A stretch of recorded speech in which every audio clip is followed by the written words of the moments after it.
मैं जानता हूं मेरे दोस्त कि मेरी परेशानी दूर करने के लिए तू वहां चोरी करने गया था।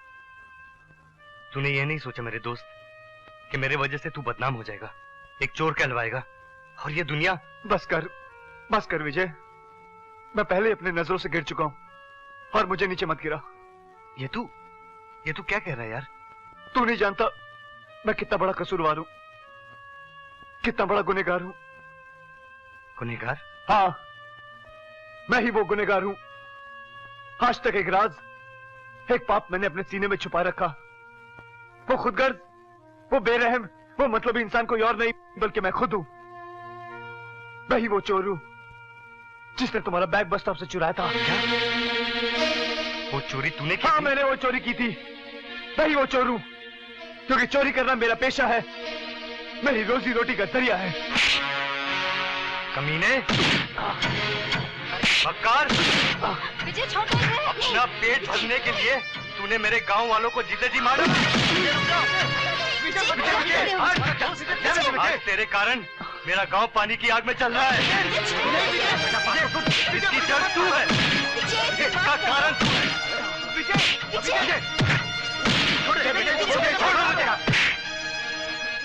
आज मैं तुझे ऐसा सबक सिखाऊंगा कि तू जिंदगी भर याद रखेगा। हट जा रहा था। जाने दे इसे। बाबा आप नहीं जानते इसने मेरे गांव वालों के साथ क्या किया है। मैं इसे नहीं छोड़ूंगा। बेटे बस करो, विजय बस करो। अरे अंकल, मैं क्या माफ करूंगा इसे तो आपका गॉड भी माफ नहीं करेगा। अरे मगर एक दोस्त तो माफ कर सकता है। अरे भाड़ में गई ऐसी दोस्ती और ऐसा दोस्त। आज से मेरा और इसका कोई लेना देना नहीं। अब मैं यहाँ एक पल भी नहीं रहूंगा। अरे विजय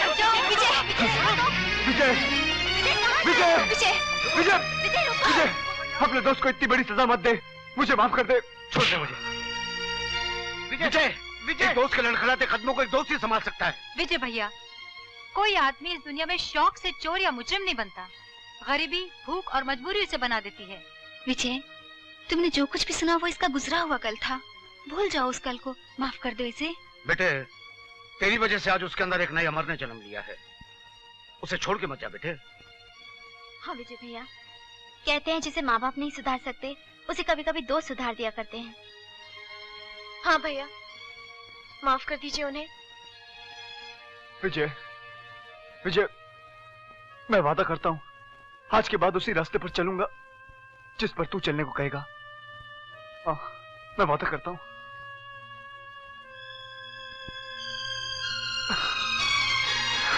विजय,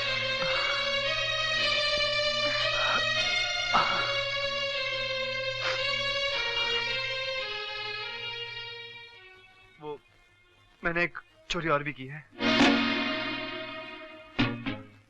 वो भी तेरे घर पर। क्या? वो राधा और मैं। अरे बोल। वो मैं और राधा। अरे क्या? वो मैं साला नहीं, तू साला मैं बहन और शादी कर रहा। अरे रोक विजय। अरे बोल रहे नहीं। अरे नहीं। अरे विजय। अरे विजय, देख मेरी बात सुन। देख चाचा, आप क्या बोलते थे? आप बोलो उसको, बोलो। समझ के समझ को समझो।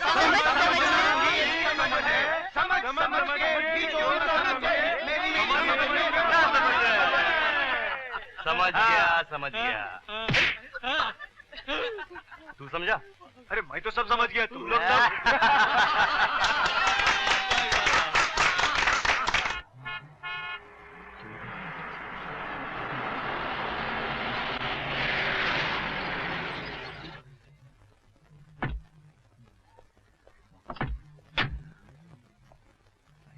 साहब, आप और यहाँ?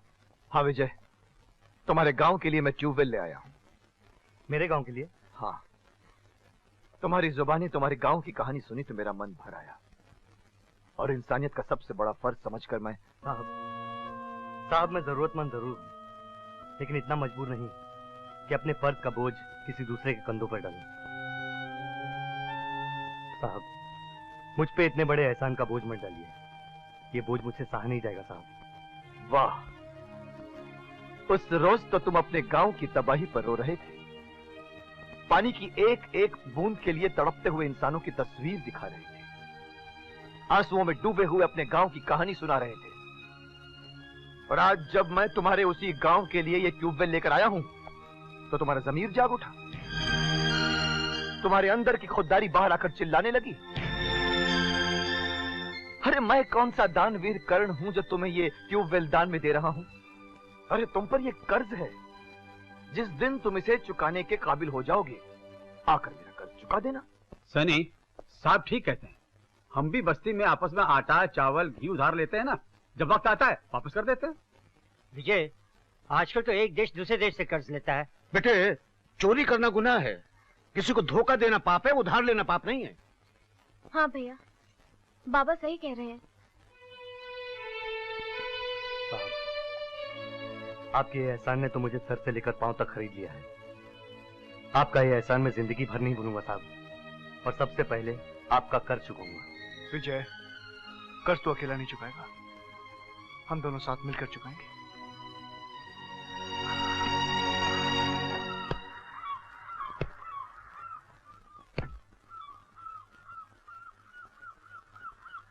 Welcome daddy, welcome. शाबाश बेटे शाबाश, आज तुम्हारी हिम्मत इतनी बढ़ गई कि तुम अपने बाप को अपना जूता दिखाने लगे। मगर आपने उस दो कौड़ी के विजय को ट्यूबवेल देकर मेरी तकदीर के मुंह पर जूता मारा है। बाप होकर बेटे के सीने में खंजर उतारा है, खंजर। विजय को ट्यूबवेल देने से तुम्हारी छाती में खंजर कैसे उतर गया? मैंने एक जमीन का सौदा किया था जिसमें मुझे करोड़ों रुपए का मुनाफा होता। आपने विजय को ट्यूबवेल देकर मेरी,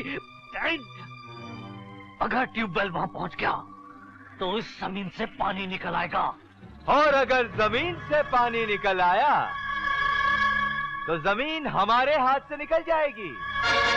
तुम जहां मेरे बेटे के साथ, और हम इस जमीन पर होने वाले बिजनेस में भी तुम्हारे बेटे के साथ बराबर के भागीदार हैं।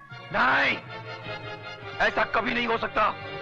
जब बेटे को बाप के गुनाहों के साए दिख जाते हैं तो अक्सर ऐसा ही होता है। भूल गए वो कहानी जिसमें आंसू भी हैं, खून भी है, और चाकू के कलम से लिखी हुई एक दास्तान भी है।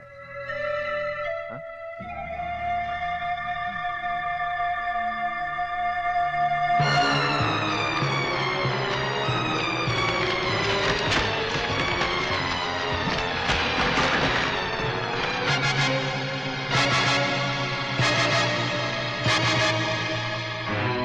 डैडी, कल तक मैं आपको एक महात्मा, एक देवता, सच्चाई के रास्ते पर चलने वाला हरिश्चंद्र समझता था, मगर आपके हाथ तो खून में डूबे हुए हैं, आपकी कल की परछाइयां तो खून में सनी हुई हैं।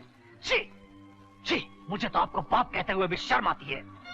बेटे, ये जुर्म मैंने नहीं किया है। ये खून एक साजिश है जिसका जाल 15 साल पहले इसने और इसके भाई लंकेश्वर ने बुना था।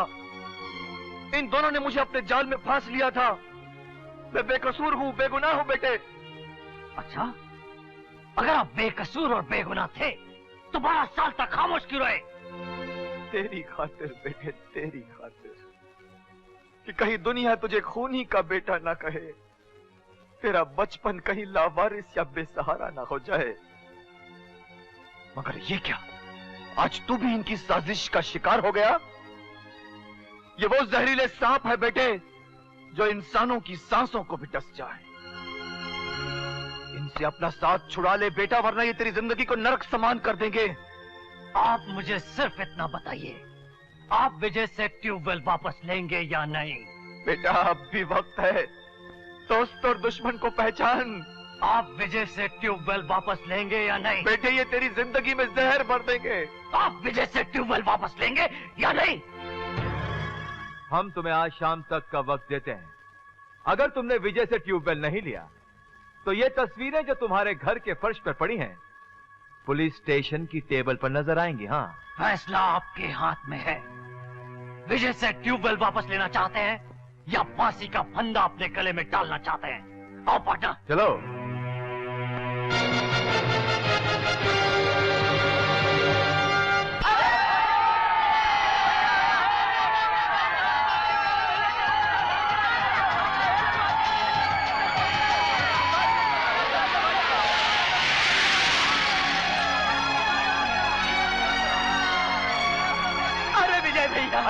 भाई आ गया, अपने गांव में ट्यूबवेल आ गया। आज के बाद अपने गांव में पानी की समस्या खत्म हो गई। बिल्कुल। क्यों क्यों आज बड़े खुश हो रहे हो? उस दिन तो बड़ी गालियां दे रहे थे, आज दो गालियां, आज कोसो। ले आया ना ट्यूबवेल, है ना शेर का बच्चा। हाँ विजय भैया, तुमने तो बुझते हुए उम्मीदों के दिए को फिर से जला दिया।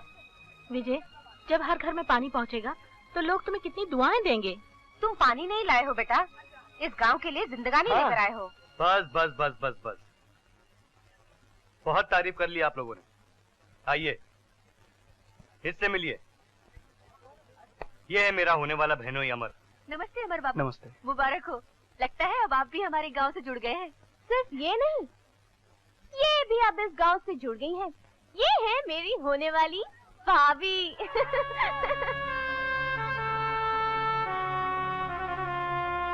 गीता, यही वो चूड़ियां हैं जिस पर मैंने विजय की सजनी का नाम लिखा था। सोचती थी जो विजय की सजनी बनेगी, ये चूड़ियां उसका नसीब बन जाएंगी। तुम बड़ी नसीब वाली हो गीता।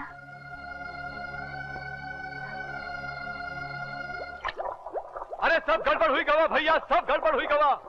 उस दूसरा विजय गांव में ट्यूबवेल लेकर आ गया है। लंकेश्वर, मैं तो उस ट्यूबवेल की धज्जियां उड़ा दूंगा। ना रहेगा बांस, ना बजेगी बांसुरी।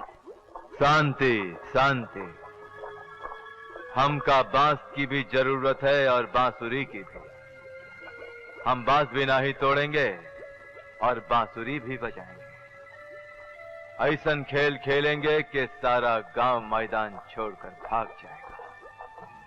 लाश भी गिरेगी, खून भी बहेगा।